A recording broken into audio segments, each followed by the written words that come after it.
Chapter 850, Rayman Hope Ventures.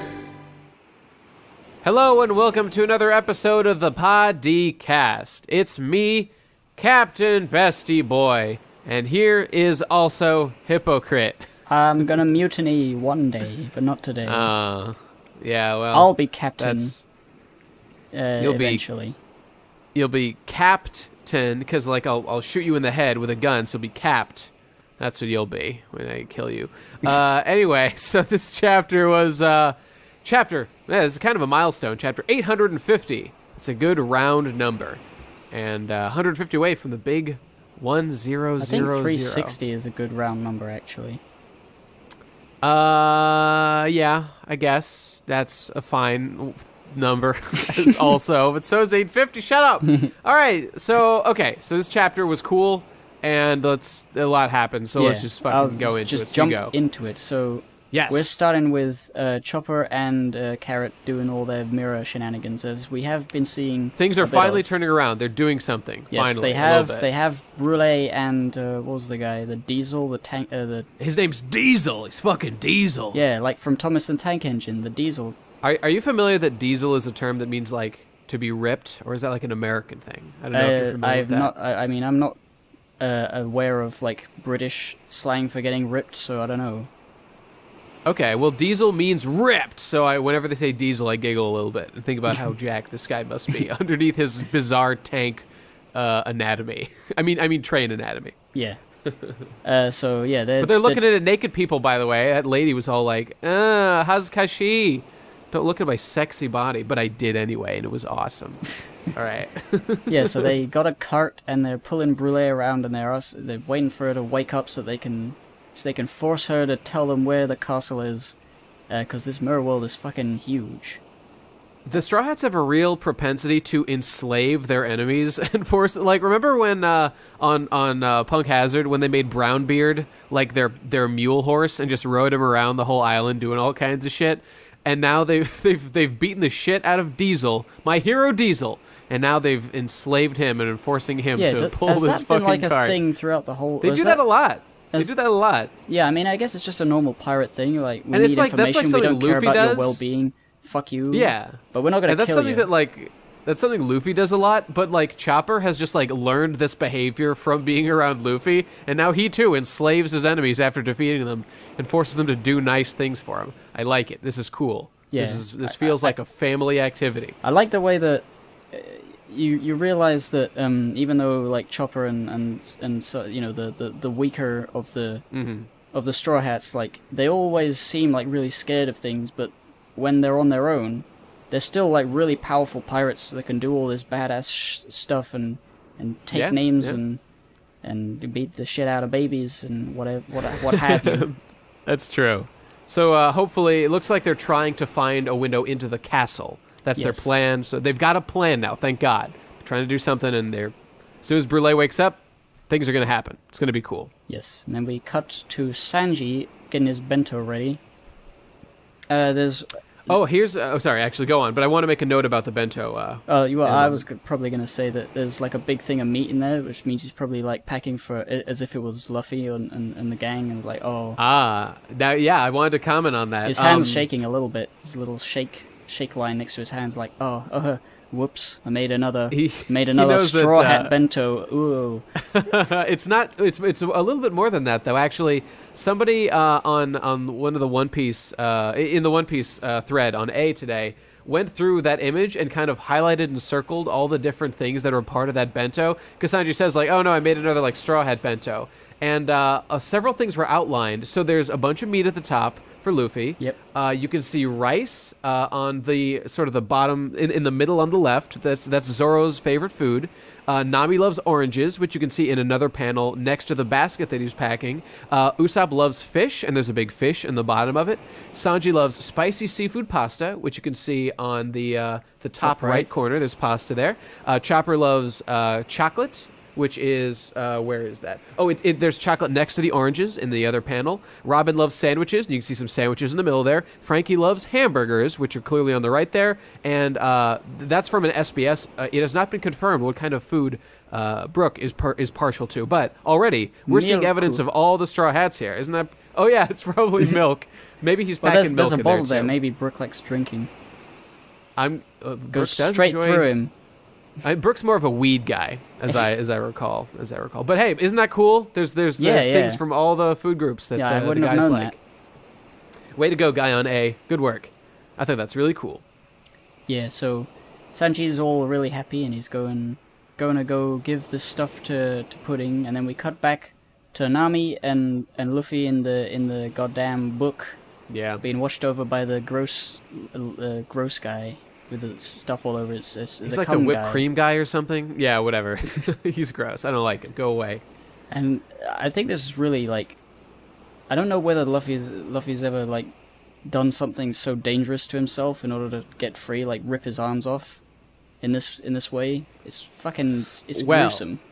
I have some things to say about this scene. So they're trapped in this book, and Luffy is presently, and it is grossly detailed that he is attempting to rip his own arms off at the wrist, so he is free and he can escape and live. And this is possibly the coolest thing that Luffy has done. This whole scene is one of the coolest things Luffy's done in like hundreds of chapters. I love it so much, and there's a bunch of stuff going into this. So, right, I wrote down this quote that Luffy says here. I'd rather lose our hand or so he's freaking out. He's like, I'm gonna rip my fucking hands off. And Nami's like, are you insane? What? No, what are you doing? Don't do that. And Luffy's like, no, we're gonna die here. I need to rip my hands off so I can escape. And he says, I'd rather lose a hand or two than die in a place like this. Quote from this chapter. Now, if everybody can just think back a little bit, way back to chapter 122 during the Little Garden arc, there was a time when a bunch of Straw Hats were trapped in a similar sort of situation and were about to die. And one of the characters, one of our Straw Hats, says this line, if you can lose your arms and legs, it's better than dying and doing nothing. And that line was Zoro, when they were trapped by Mr. 3 on Little Garden. He tried to cut his legs off. He not only does he tell the guys, I'm going to chop my legs off and try to fight these guys off with no legs because it's better than doing nothing. He doesn't just say that. He actually gets halfway through and says, yeah, I got about halfway through my legs, but then Luffy shows up and stops him. So it's not like Oda just said, like, oh, Zoro's a tough guy. He would actually do it. But he actually does do it. And he cuts, and that's, it was funny when I was still there. When I was watching the anime, the 4Kids anime, I saw, like, because they skipped Little Garden, because they're fucking idiots who made the 4Kids. Holy shit.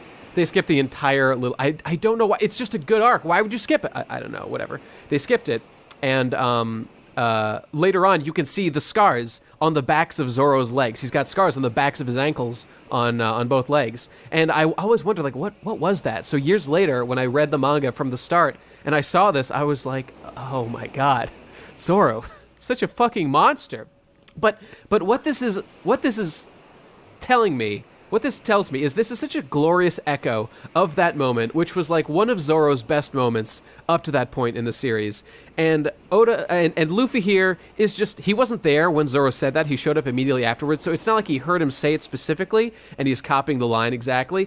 But they're so in sync. Luffy and Zoro are just on such a wavelength. And they have been for like the entirety of their time together. They're such true bros, a real captain and first mate relationship, and the fact that Luffy here is willing to do the same sort of stuff just shows that he's a man of equal caliber to the stuff that Zoro does. And not to mention just how much I love the sentiment and how great it is. Okay, because if you're comparing these two characters, this is such a beautiful moment. Luffy will do whatever it takes to become the Pirate King. He will stop at nothing to survive and achieve his dreams. Nami here is the weakling of the two. She is not willing to take on the sacrifice of cutting off, or ripping up her own body in order to achieve her dreams. She's a fucking princess. Luffy here is a fucking man down in the trenches, willing to do whatever it fucking takes to get it done. And God, I just love that so much in a character. I respect Luffy greatly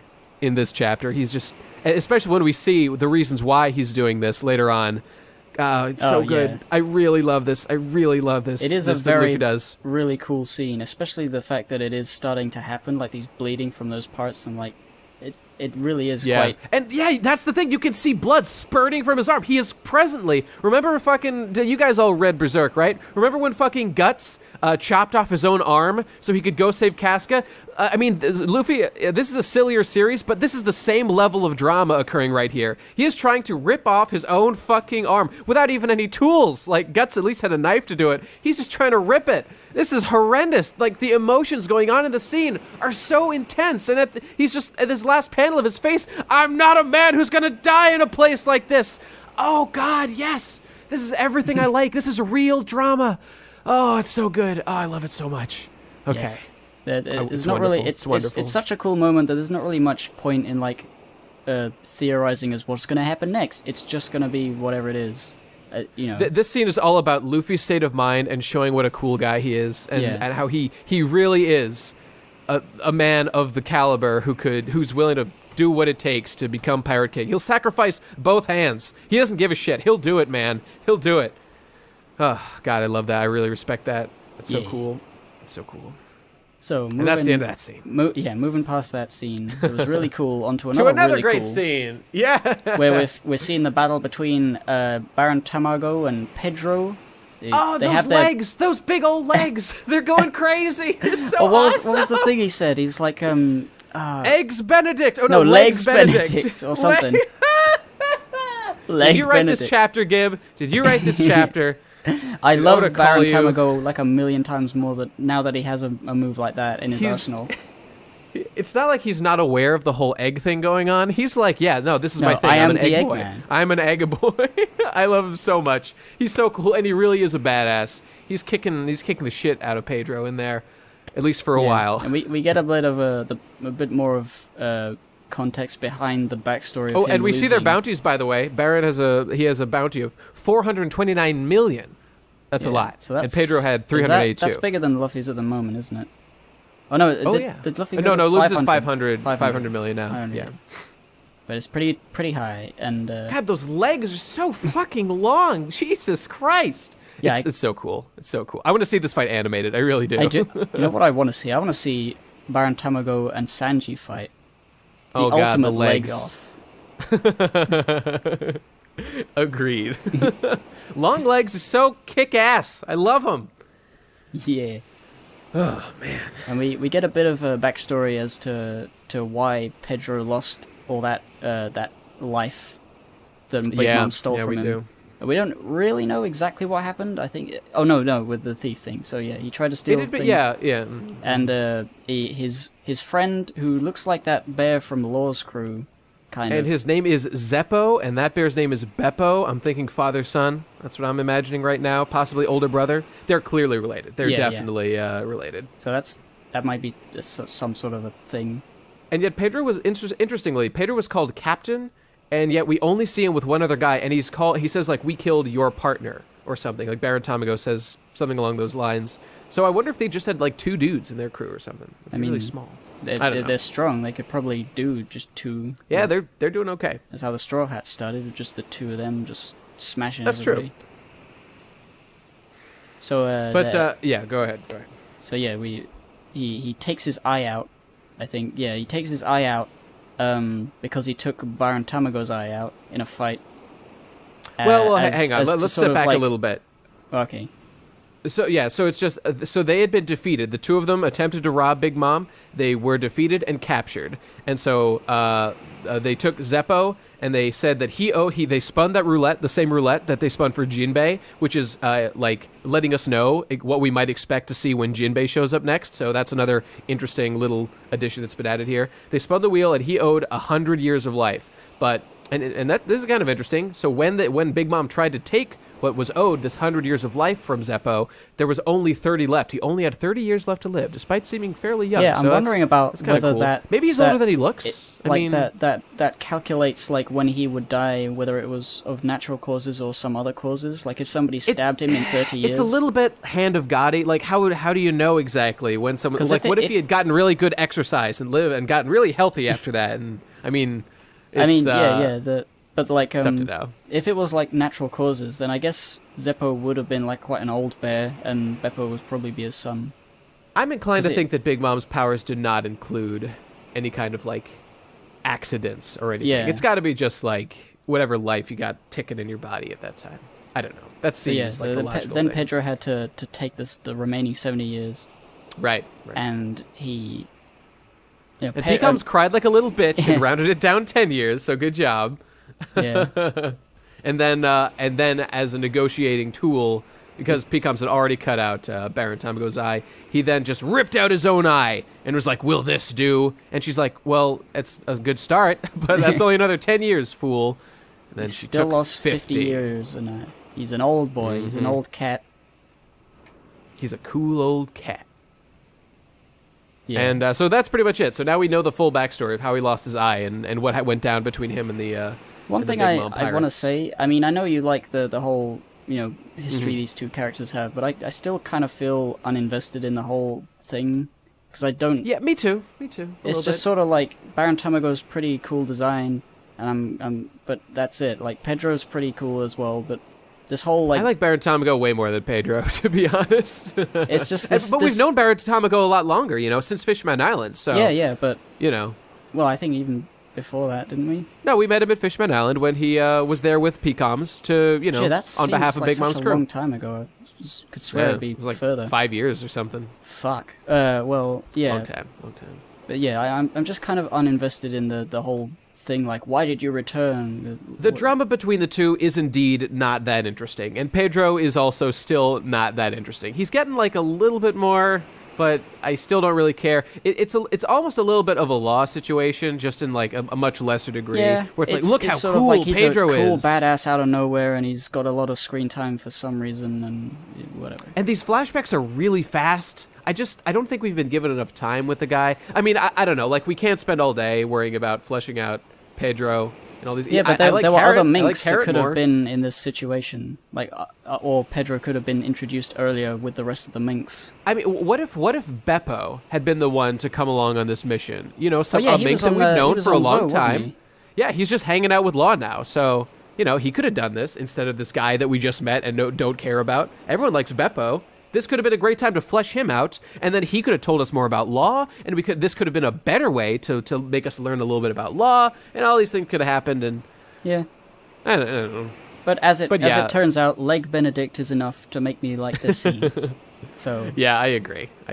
And then Pedro is saying, I think the Straw Hats are gonna be the better than you, so I'm gonna not die. And then he does what I assume is not a killing blow, but it looks like it on Baron Tamago by slicing him in two. It's bizarre. I think what it is that Baron Tamago has some sort of leg power, maybe not a devil fruit, but he's some sort of egg guy that can crack in two, and he's got yolk in the middle. It's gotta be okay. If you haven't read it, people, like, he slices him in half, and a literal egg yolk just comes out of his, like, he just cracked the egg. This man is an egg. And there's an egg coming out you of can't the make egg that an is this omelet man. Without breaking a few Baron Tamagos, you know what I'm saying? I do. So this has got to be some... Okay, first of all, there's no way that he just won instantly, because that would be really dramatically dumb. It's got to be some sort of bizarre egg power. It's got to be. Man, this is like the weirdest thing. It's just this panel I've seen in a long time in One Piece. But cool, I guess. I don't know what the fuck's going on here. Why is he an egg? I thought this was like a joke. Okay, all right. I'm really freaked out, if you can't tell, by this development. Yeah. But anyway, that's the end of that scene. Scene. And then we got back to Sanji trying to get into Pudding's room, and this transvestite door. I don't know. It seems like a man with lipstick sort of door. I don't know why. Hey, get off that gender binary. I know. This is a new age. I know. I'm a fucking disgusting human being. Cis male. Yeah, that's right. But then he goes outside, he remembers there was a balcony, and he's thinking about her being naked, which is great. Yeah, way to go, dude. But then, the fucking worst. Yeah. I mean, I think... before, when we saw Sanji last, he was like, the last chapter or whatever, he was going on about how, okay, my friends are fucked, my life is fucked, but the one good thing I have is that Pudding loves me. And he said that at the beginning of the chapter, and now this happens. Yeah, Pudding is, as we hypothesized could be possible, is in fact evil. And she hates Sanji, and she's a fucking bitch. Well, let me tell you. Yeah, she's really revealed this. She reveals not only a new person. Well, in revealing her third eye and her secret self, she is also revealing her secret inner self. And she's evil. She's a bad guy. She hates everybody, and she also is a what's the word? Transphobic cis female. Disgusting behavior from Pudding over here. I gotta say, Yeah. on the reveal of her third eye at the bottom of that page, Sanji's Which face... can we just say that I called it, like, I knew a billion years ago that she was the Triclops? I mean, like, yeah, it's I was pretty not certain calling as well, anything, but okay, all right. Yeah, we were Anyway, what were you we saying? weren't decided on whether or not she would turn out to be evil as well, but it's the sort of thing that would sort of a third eye. Oh, you must be a fucking evil person, but that's racist. I mean, I don't want to be That is very racist. racist. I don't like it. Don't Anyway, like it one bit. That panel, that page, Sanji's face at the bottom there is fucking brilliantly drawn. I love it. That is That's such a look. good panel. That's a good panel. He's like, oh, fuck. What? Wow. Oh. That I hadn't looked at it for that long, but you're right. That's a glorious panel. The perfect representation of, oh no. That's what it is. Yep. I feel like he's been emotionally cucked in this scene. You know, that seems appropriate for this particular Everything's situation. fucked. So Pudding is explaining to Reiju, who we realize now that it was Pudding who cut Reiju and captured her in that last panel. Was there any? I was just trying to figure that out. Was there any flashback that said 5 minutes earlier that would have revealed that scene happened before this, or is this definitely afterward? I don't know. Exactly. Usually when there's a flashback, it would have like a dark thing around the panels instead of a white around the panels. Yeah. And right now it's the present because Sanji is coming to the balcony. And... was the Reiju thing in the future? Was there any discussion of that? I'm gonna go check. Check. But go check. In any case, you go on. You go on. So Pudding talking about how good she is at acting. Wait a second. Sorry, quick aside. Remember how we said there was something about how Luffy was making the zero on the cover? I just went to last week's chapter, and I realized that the cover of Shonen Jump, he's making a 2, and on the other he's making a 0. So 20 years. 20 years of One Piece. That's the thing. Yeah, that's what it was. Okay. Oh, what do you know? Okay. Anyway, sorry. Yeah, so Pudding is boasting in the traditional dumb villain way of like, ha ha ha, here's the whole truth, and I'm telling you because, ha ha ha. And we get to know that she actually told Luffy and Nami the truth then, which is why Luffy's so fucking mad, because he wants to fucking beat the shit out of her for being such a bitch. She said, yeah, we're gonna kill you all. So, Luffy's got nothing to lose by sacrificing every limb he's got to try to escape at this point. Yeah, and we learn that the plan is to shoot... Pudding is going to shoot Sanji at the wedding. So this wedding is probably going to start to go on, and then it's going to get crashed, which is great. I love a good old. They're going to crash the wedding. Shrek's going to come survivors. Shrek's going to come in and say, "I object," and then it's all going to go down. I thought you were going to go like the Vince Vaughn, Owen Wilson, like, "Oh, hey guys, we're just crashing your wedding today." He's like, "Owen, what are you doing?" I can't do a Vince Vaughn voice, but Wedding Crashers is the reference I'm going for. I ain't seen that shit. Oh, you should. It's great. It's great. But anyway, yeah, this is a clusterfuck. Oh, but by the way, I found the panel, and there was no indication of any kind of flashback or flash forward. So this is just after the scene of Reiju in the hallway, unless specified somewhere I couldn't find. But this appears to just be It is next. Interesting, though. Like, why would she be in the hallway after being attacked if now she's trapped in a chair in a room? So, okay, were there any details? I've got things to say about this, but are there any details we're missing about this plan? So she tells Luffy and Nami, I'm going to kill Sanji. We're going to murder the entire... The Vinsmoke family is going to be killed, and they're going to steal the clone army. So I think... Right, so that's the goal here, to get the clone army. Yeah, a few chapters ago, we were debating on whether or not Big Mom knows about all the clone things, and we were like, yeah, she probably does, because she wants the military might and stuff. And we now know that they're obviously gonna steal it, which would put turn our theory on its head that we thought the Vinsmokes were gonna hatch some big plan and fuck everyone up, and then it would be Big Mom with the Straw Hats versus the Vinsmokes. But it looks like the Vinsmokes are gonna be on the good side, I think. Well, sort of the good side. I mean, well, the not currently evil side. I That's feel true. like we've had a few hints, enough hints to know that Judge is not entirely evil, and he might like if this goes into like a big old fucking ruckus fuckus, that Judge will fight Big Mom and help Sanji because it will help him, but also that it might end with no hard feelings, and you can just go with the Straw Hats. I don't give a shit. You're a fucking piece that's of shit. what Big Mom had said. So yeah, that's.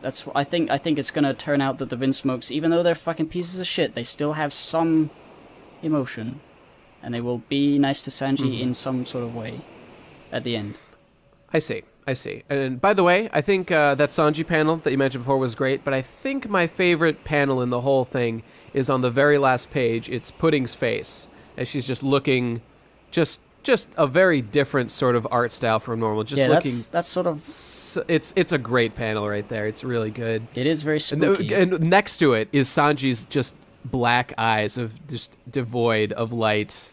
The last ray of hope has left his body, leaving his eyes black and empty. Ray and smoke. That's Ray Jew. Yeah, she's Jew. a Ray The and last- a Jew. So that's The last ray of Jews. Okay, so we've been over that. Now, I have some points to make about these last events concerning this final scene with Pudding. Okay, so...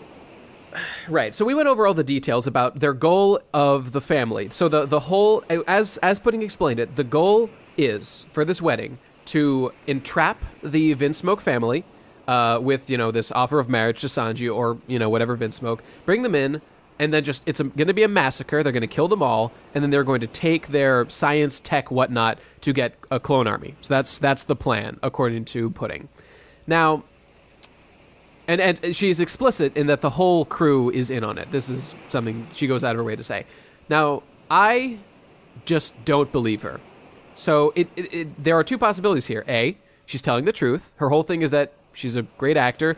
Or B, that the things that she's telling Sanji are entirely fabricated. And I am currently in that camp. I do not believe that this is true. And I have many reasons why. So you'll have to tell me what you think once I've gotten to the end. Okay, so a lot of it has to do with what we have known of Pudding up to this point.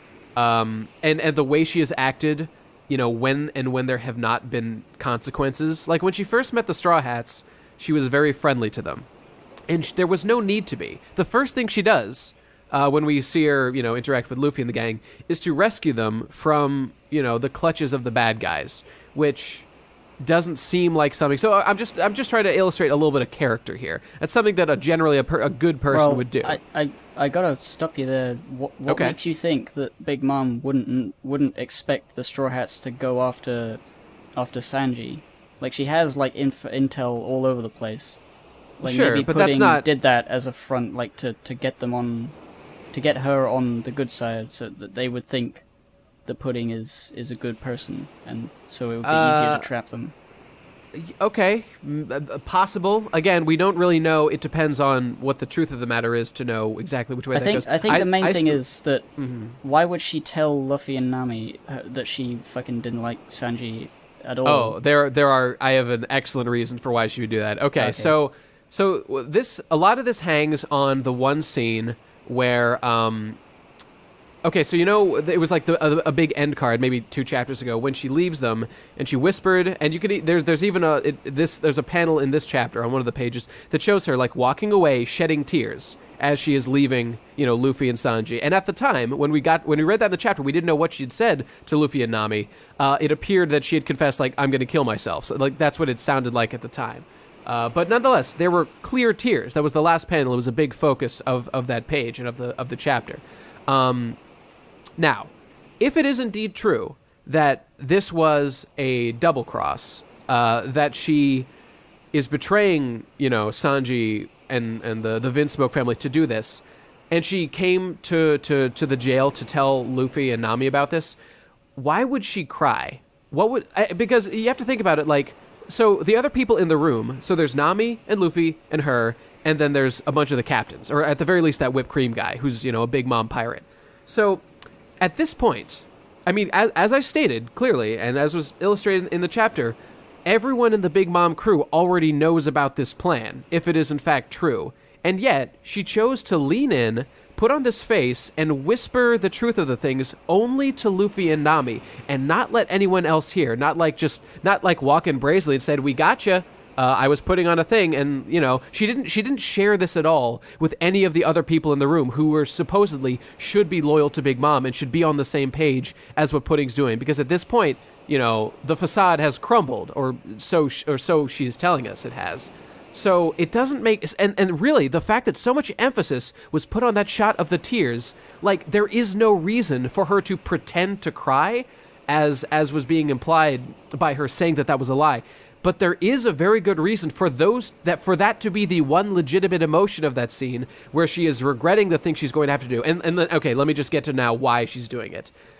I believe that what she is doing is orchestrating a triple cross, a fucking triple cross right now, where she is in fact, she is telling Luffy and Nami these things, and she is telling Reiju as well, who's the more important one in the scene.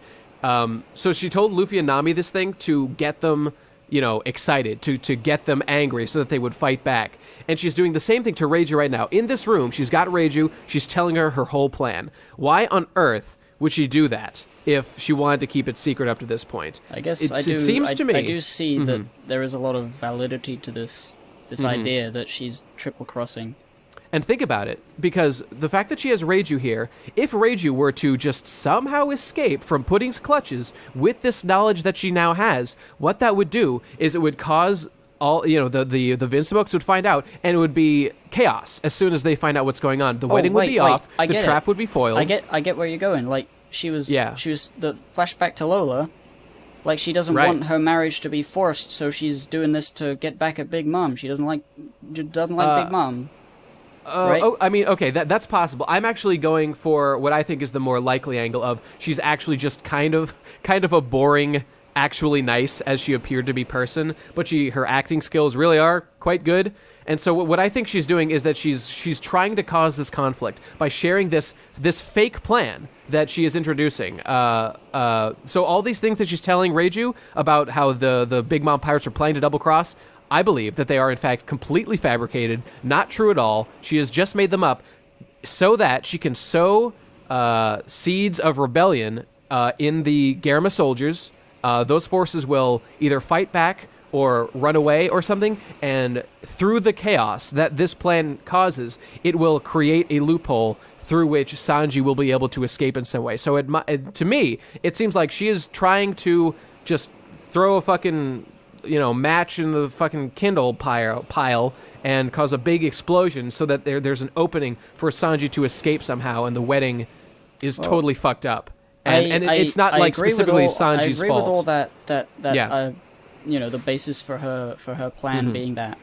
But I still think that the fact that we spent even a little time looking at her backstory with Lola, like her, she's had a few moments of thinking, you gotta do what I want because I'm your mom, and I feel like she's trying, using this chaos to get away, like to get Big Mom killed.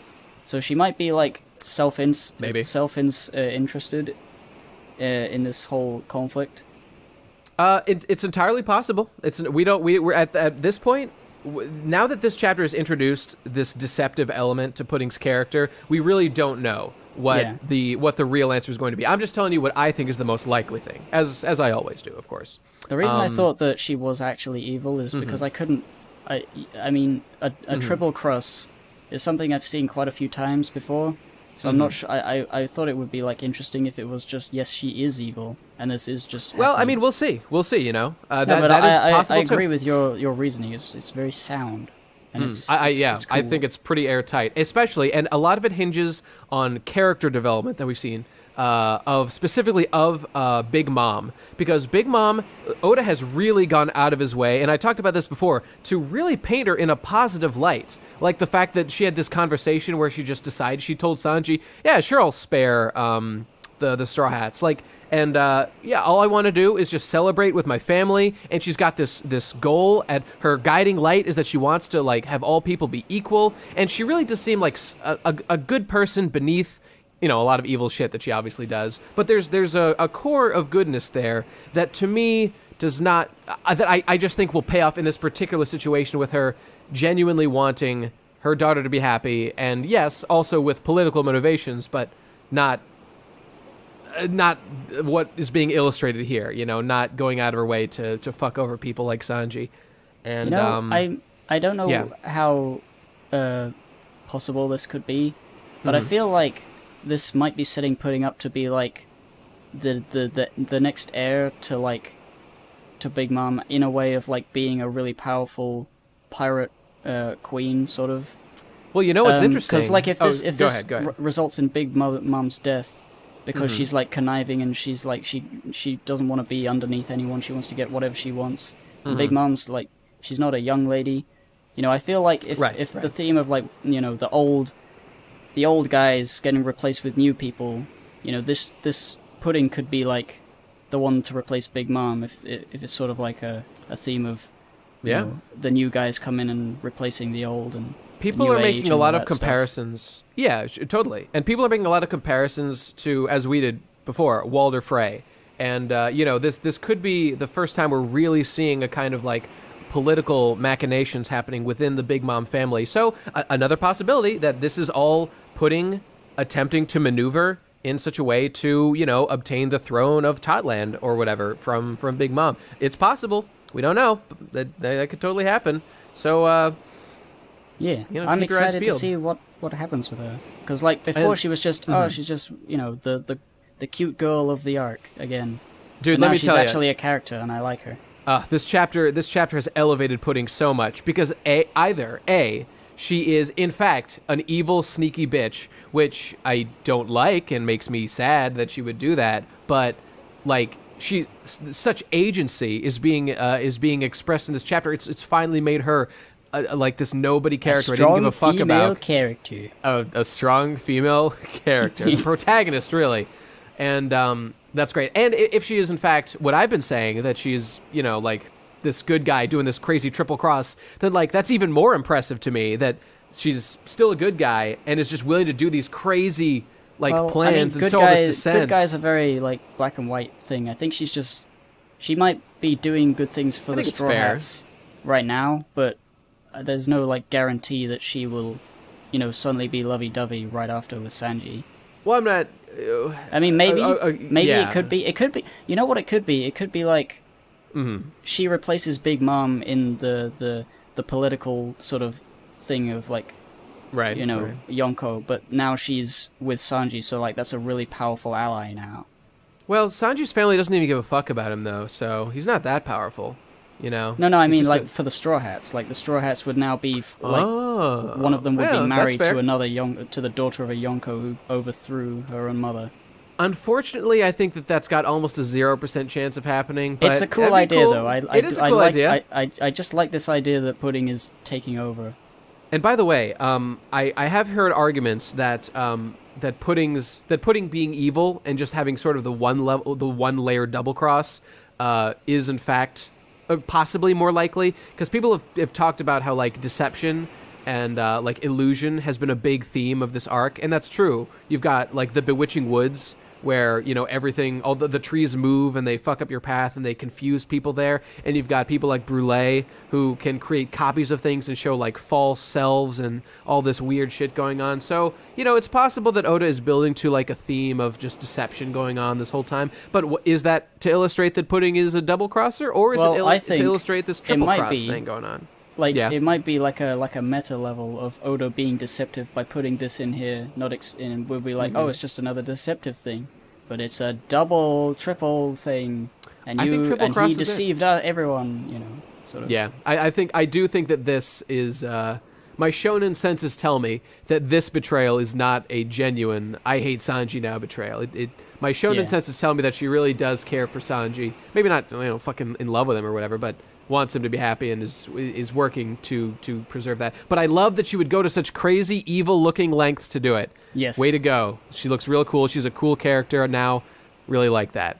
Was there anything else? Oh, one other important note about this chapter is that, as we saw last arc in Dressrosa, Sanji has a keen sense of what the female heart is doing. Remember when Violet was beating the shit out of him, and he was like, no, I can tell that you're really a good girl. And then it turns out that Violet was a fucking enslaved princess of the kingdom by Doflamingo, and Sanji fucking saw that shit instantly. So Sanji could easily peer into the heart of Pudding here and tell us next chapter how she really feels. So keep your eyes... That might be that why. is a thing that's established about he can see the truth of what's happening with these ladies' hearts. So keep your eyes real keen for what he says next chapter. That's where the I think the right truth's now gonna be.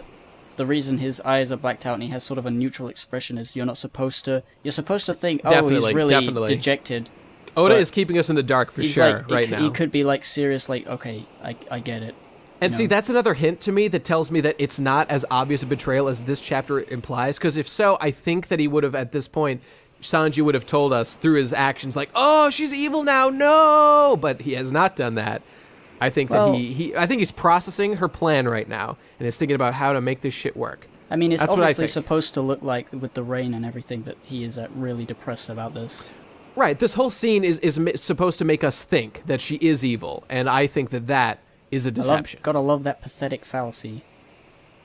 Is that what it's called? Is that a thing? It's when the weather reflects the emotions of a character. Oh, cool. Yeah, that's definitely what we got here. I think that's what that's called. Shit, am I dumb? I don't know. Yes, because you don't know. For sure. Okay, well, I mean, that's the end of the chapter, and I'm real excited to see next one, because I am going to be like a fucking hawk to watch Sanji and see what Pudding does, and see what Reiju's up to. It's gonna hang on those guys. Luffy's tooth is still missing, so that's. Oh, you're right. What are we up to? Chapter 6? Chapter 7? I forgot. I lost count, but we're up there. I gotta go back and check what number we're up to. But yeah, tooth still missing. Way to go, Oda. I'm glad you caught that. I totally forgot about that. Okay, but I think we're done. Any last points? Nope. Okay, great chapter, Oda. Keep it up. Can't wait to see where you're going with this. Maybe he'll just surprise us. Maybe he's done it before. Maybe he'll do something totally out of left field. Yeah. Didn't even think about it. I hope so. That'd be awesome. It's sort of the thing I love about his writing style is that he can make people theorize like idiots about something and then throw something that, like in hindsight, is quite obvious. We just weren't thinking about it because he misdirects us with his clever scene-changing skills and like maybe he'll just have Jinbei pretend to be Sanji. That's Jinbei's punishment, and then Jinbei marries Pudding. Sanji runs away. There you go. That's how Jinbei comes back into the picture. It's like, Sanji, why are you really fat and have webbed hands? And it's like, I was eating a lot of sushi last night. That's it. Okay, well, I can't wait to find out. It's going to be great. All right. Thanks for listening, everybody, and we'll see you next time that there's a One Piece chapter. Bye. Bye.